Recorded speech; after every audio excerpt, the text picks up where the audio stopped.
Wow, ang ganda guys, no? Kung gusto nyo makarating sa lugar na to, mag-comment kayo sa video ko na to. Para sasabihin ko sa inyo kung paano kayo makarating. Napakaganda guys, napakaganda. Nakikita nyo naman, oh. Wow! Kung mga masasakit yung katawan nyo, tumapat lang kayo dyan. Ay, tiyak, mawawala yung mga masasakit yung kaso-kasuan guys. Masarap po.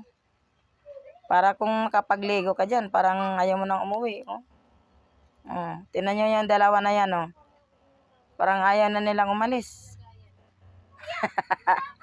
Parang ayaw na nilang umalis. Oh. Sobrang sarap guys, no? Diba? Hindi nyo nakikita. Oh. Talagang nakikita nyo yung bumabagsak na yan. Oh. Talagang kapag ikay hindi ka talaga marunong dyan, ay talagang itatangay ka kaagad.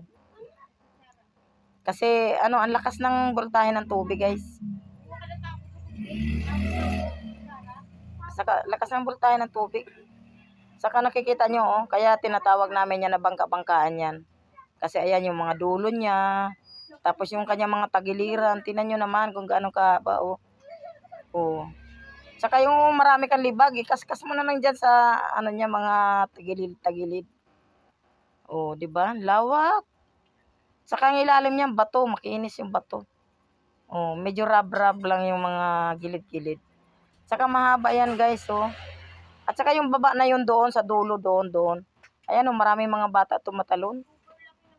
Talagang, kaya kapag ikaw, malakas ka, marunong ka dyan sa taas na yan dyan, ingat-ingat lang kasi pag malakas yung buga ng tubig, tatangayin ka, mahuhulog ka nun sa baba. So, siyempre, may mga bato-bato ka rin na babagsakan, kaya ingat-ingat.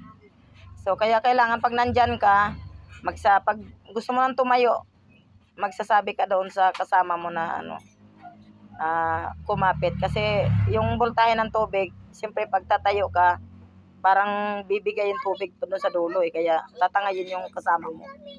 So, ganun siya kaganda, guys, no? So, sa mga hindi pa nag-like nitong aking video, mag-like na kayo, mag-comment, mag-share. So, yan lang. Bye-bye!